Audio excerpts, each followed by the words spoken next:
Every sound designer is asked to create some sort of a world in sound. And it's most inspiring when the whole movie essentially requires an original new world of sound. Burtt is an Academy Award-winning sound designer who did his very first work on the first Star Wars movies. And in many ways, he's considered the father of modern sound design.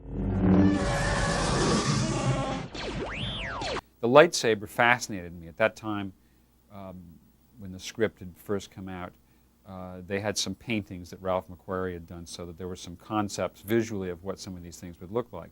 And those pictures were very inspiring because they gave an idea of the direction we were trying to go in the look of the film. And it was inspiring to me to therefore think up sounds that might fit that kind of visual style. And I could kind of hear the sound in my head of the lightsabers, even though it was just a painting of a lightsaber. I could really just sort of hear the sound. I think maybe somewhere in my subconscious I had seen a lightsaber before.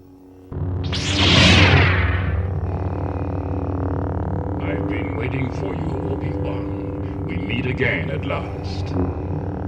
The circle is now complete. When I left you, I was but the learner. Now I am the master. Only a master of evil, Darth. That I found one day by accident. I was carrying a microphone across the room between recording. I was recording something over here, and I walked over here with the microphone, passed by a television set, which was on the floor, which was on at the time, without the sound turned up, but the microphone passed right behind the picture tube, and as it did, this particular microphone produced an unusual hum. It picked up transmission from the television set, and a signal was induced into its sound reproducing mechanism.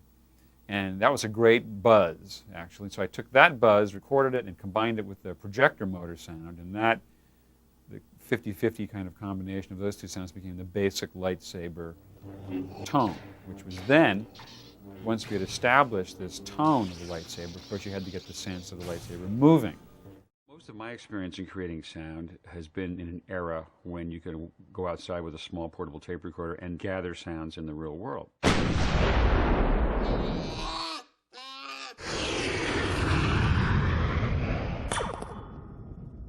But I've always been fascinated by the roots of sound design for movies, which really goes back to the days when devices were built to create all kinds of sounds. Disney had an artist with them for many, many years named Jimmy McDonald, and over the years he and his team built hundreds of props which were used to create sounds in the Disney cartoons.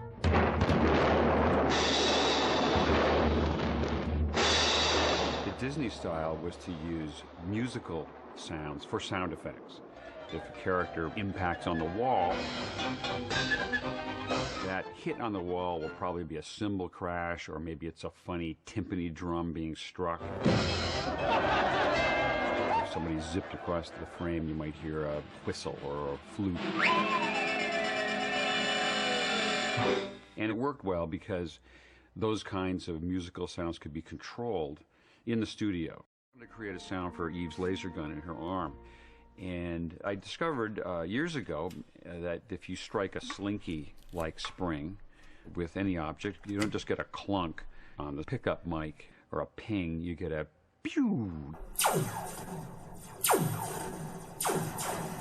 That happens because the high frequencies travel faster than the low frequencies. So if you listen to the sound far away down the wire, the high frequencies get there first, and then the sort of mid frequencies and the low frequencies. So you get, it's a laser gun.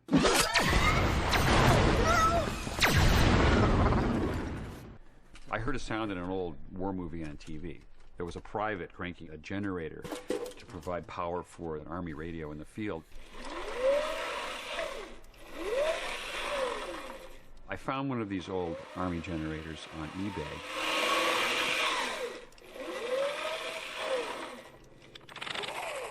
And it's the sound we use for Wally when he has to be quiet in a given scene. He's not going very fast. When Wally gets going at high speed, additional sounds are added to his driving motors. And one of the principal elements comes from a device called the inertia starter, used to start the engine on an old airplane.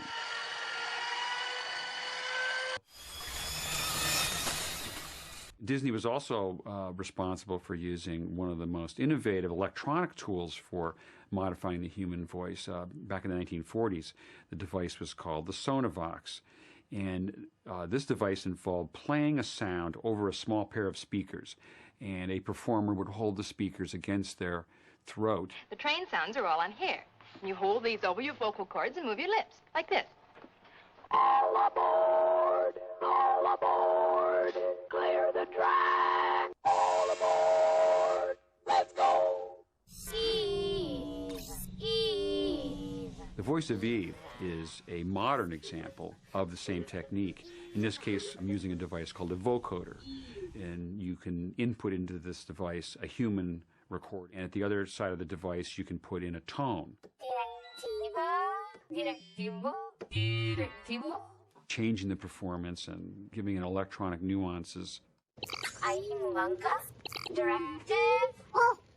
You wanted to have all the soul of a human being might have in the performance, but you wanted it to sound like the voices were synthesized, that they were coming from a machine.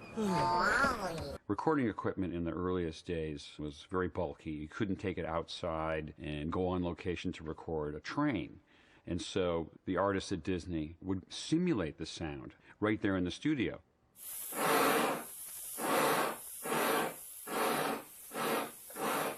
These gadgets could be played as if they were musical instruments, and the timing of the sounds could be tailored to exactly match the picture.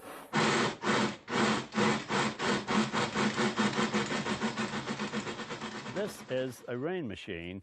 I have it just loaded in there with little finishing nails, nailed all on strips, and then a couple hands full of Mexican peas. And by rotating it slowly, you'll get the rain sound.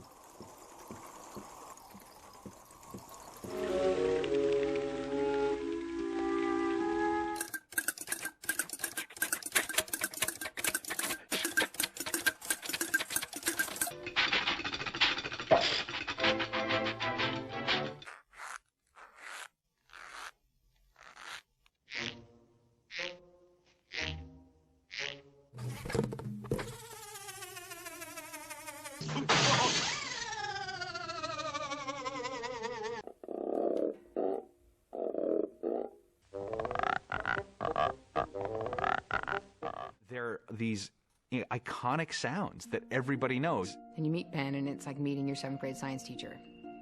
He is your 7th grade science teacher. He is the guy that you're like, can you explain to me how gravity works? And he will sit down and explain it to you in a way that you completely understand it using sound effects.